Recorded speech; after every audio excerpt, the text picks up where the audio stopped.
Hi, I'm Michael. This is a talk show that promises to be interactive, educative. Our main focus is on youth, on young people, how we're on learning, our development, our character, habits, spiritual development, problem solving. This is a talk show that promises to be very interactive, very educative.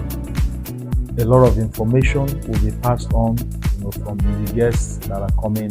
We're going to be looking extensively in those lines. As you listen and follow, you will learn so much.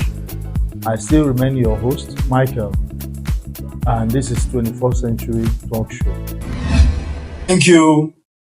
Thank you. Welcome again. This is the second edition of 21st Century Talk Show. And I'm here with Bengals. Cynthia. Okay, I remain Michael. It's a beautiful day to be here for this second edition. And we're going to start with how do we organize ourselves?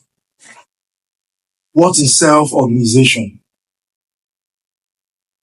What is self-organization? How do we organize ourselves deliberately, to meet the changing world, to meet the needs, to meet the change, in the world today, in our career, in our business life, our spiritual life, our families, our relationships, how do we organize ourselves to make the best out of life? Okay, we're going to hear our views. And, okay, let me start with Cynthia. What will you say about self-organization? I'll start by explaining what self-organization is. Okay. Like, if you ask me, I'll say that self-organization is how the way you position your activities, what you do, how you do it.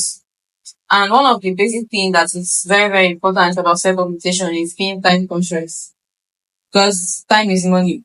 Everything that happens around you, everything you do, starting from your normal house activities to your work, to your business, has to do with time. Every single second counts. So self-organization is something that for you to venture into, for you to be an expert in self-organization, you should be time conscious. Time conscious. Okay, thank you. Brain Boss, what would you say about self-organization? Self-organization is a state of organizing oneself, keeping oneself in check, setting your priorities right. That's what I understand as self-organization, putting oneself in order. Okay. Self-organization to me is a deliberate function or a deliberate planning. Like there are places you don't go, there are friends you don't keep. There are just things you don't do. For me, that's what self-organization is more all about. There's a way you plan from waking up, your morning, your devotion,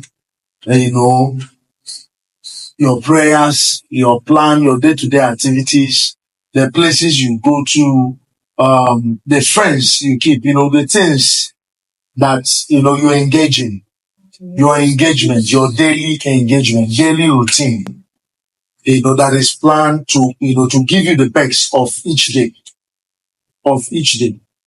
That's what I actually understand by self-organization. Then your mentors, those that mentor you, those you submit yourself under, the people that have access to your life, then if you're married, your spouse, like I myself, I'm married. So, this has to do with self, organizing oneself as a young person. The part of career you have chosen, the part of business you have chosen, are you diligent about it? Are you deliberate in making plans? Are you deliberate in your calculations? Are you deliberate? If you're a businessman, your capital, is it that when you do business, you just get a profit, then you go and buy a car, or you just get a profit, you want to live in the best part of the city, like New Haven or Independence Layout, where they pay a flat 1 million. They pay for 3-bedroom flat ₦1 million or 1 point. So these are the things. So being organized, being self-organized, because you have laid down goals and plans, and you want to meet them. So this self-organization, does it actually limit itself to any particular age bracket? Does it limit itself to any particular age bracket? Is this self-organization left from the age of 20 to 25 or 20 to 35? Or is it just for every single human being on earth to be conscious of self-organization? For me, what I would say is self-organization is actually, at least from the time of being mature. Let's take a look at an age bracket. Let's say from 15, 16, somebody should become conscious of his environment, of his plans, of his future. It might not really start from the childhood stage, but once you're a teenager, around that 15, 16, you start being conscious. This is what I want to do. This is how I want my life, to turn out.